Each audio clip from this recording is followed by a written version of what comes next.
Game 5 of the Eastern Conference Finals tonight, and as he always is, Ray out 2.5 hours before game time getting up shots. Now, he's officially questionable because he's kind of old and got some aches and pains, but that does not look like a man to me that's going to miss the closeout game. What do you think? No, he's looking pretty good. The NBA Countdown coming up 7:30 right after this edition of SportsCenter. They're going to tip Game 5, Heat up 3-1 as they look to get back to the conference finals, 8:30.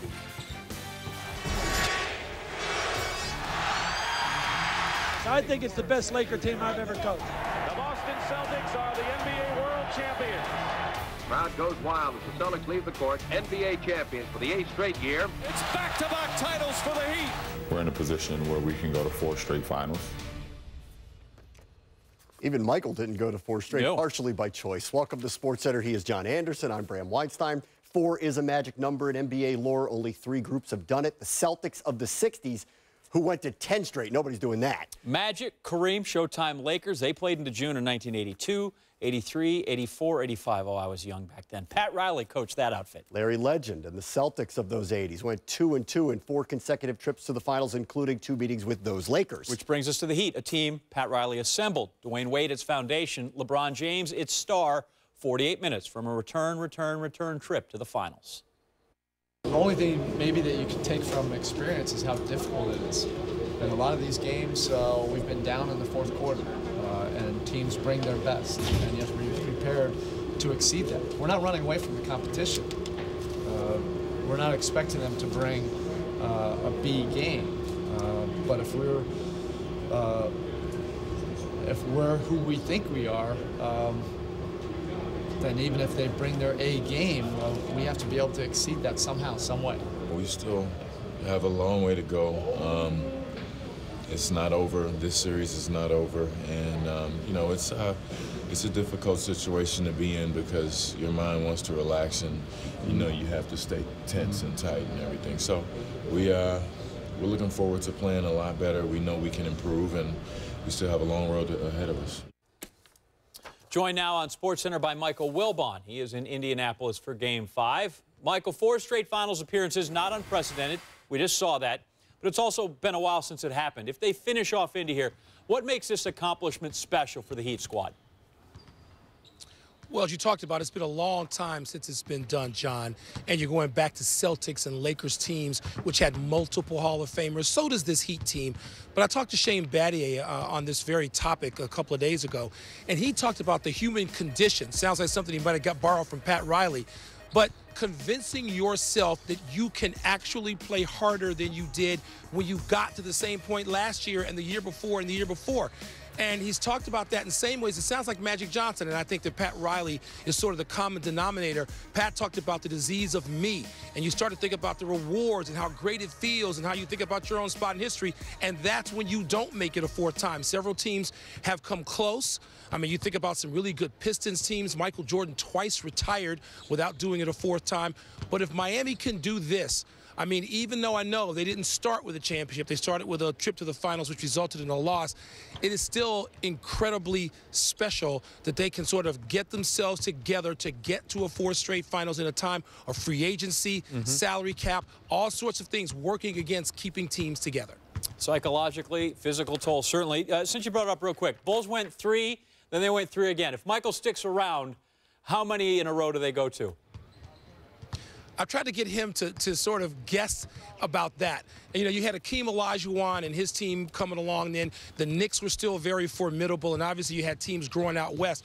You think they get a 4th straight, but I've talked to Michael Jordan many times about how exacting and exhausting that is. And I know he won't use the word burnout, but you wonder about teams being able to do it that 4th straight time and whether or not that contributed to Michael saying, you know what, it's time for a break. Michael Wilbon, the Heat's Big 3, working on a 4th straight NBA Finals. Thanks, Michael. Once upon a time, the Indiana Pacers actually led this series 1-0, but that seems like 500 miles and a lot of bricks ago. Roy Hibbert putting up donuts, and when they aren't blaming the refs, they're blaming each other. Not quite the team that took the Heat to 7 games a year ago. Pacers won Game 1 of the conference finals in convincing fashion. However, that one, the lone bright spot, really, of their life at Bankers Life Fieldhouse during these playoffs. The best home team during the regular season, Indiana, has been outscored and out-rebounded at home in the postseason after dominating the scoreboard and the backboards all year. They are just 9-8 overall in these playoffs. Mark Schwartz now finds himself on TV from the Pacers gym. Mark, we knew Indy wanted to be on their home floor if it came down to a big elimination game against the Heat in the Eastern Conference Finals. But I think most of us figured that'd be a Game 7, not Game 5. How's the team holding up?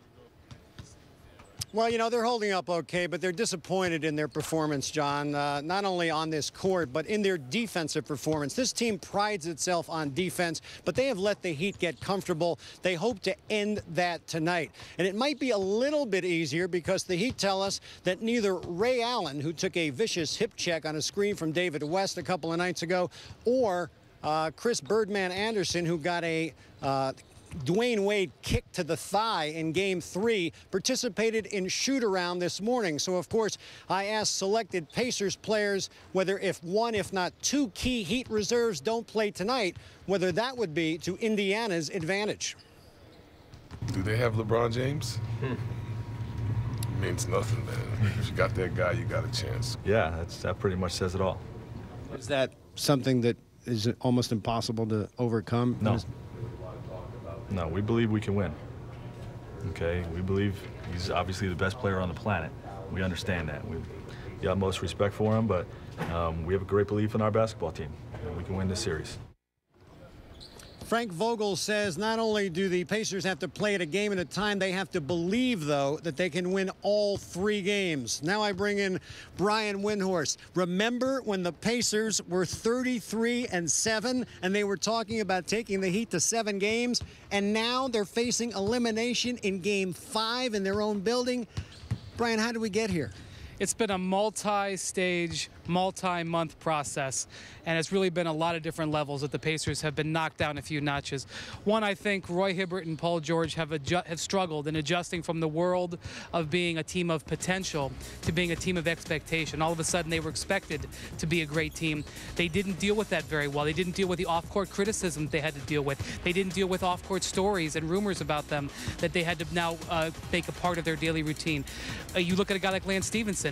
He all of a sudden got more worried about making the All-Star game than he did about his game on the floor. He doesn't make the All-Star game. All of a sudden, he changes his game. He's focused more on statistics. His teammates start to get frustrated about it. Next thing you know, you've got a problem on the team. They also didn't adjust very well to teams coming after them. When they put up that 33-7 mark at midseason, all of a sudden, when they're playing the Milwaukee Bucks and the Utah Jazz and the Boston Celtics, they were getting their best every night, and the Pacers were a little bit shell-shocked by that. I think it took them out of their rhythm. They started a little bit of infighting. They've lost their way, and they've struggled to really get it back.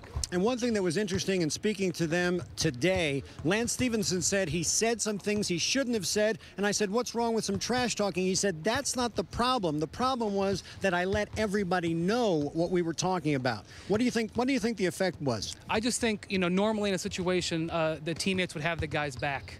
But the Pacers have been through the ringer. And they've been through Lance Stevenson for months now. He's gotten under their skin for months now. They've been through so much. They just didn't have his back anymore. They pretty much threw him under the bus after that Game 4 loss. And he's now learned that lesson. The problem is you shouldn't be learning lessons in the Eastern Conference Finals. This is the 3rd time they've been here against the Heat in a row. 2nd time in the Conference Finals. That's not when you cut your teeth. And when you win a situation like you need a guy like Lance Stevenson to deal with that, to deal with that criticism, to deal with that pressure in a must-win game in Miami, that's not where you want to be. And that's not where the Pacers thought they'd be at this point in the season. And you know what was telling? Hearing Paul George say that Lance Stevenson was young and made some mistakes, moments after that, he proceeded to say that the Heat had home cooking and that the Pacers outplayed them in Game 4. George has been fined $25,000 for his troubles. Should be an interesting one tonight here at Bankers Life Fieldhouse.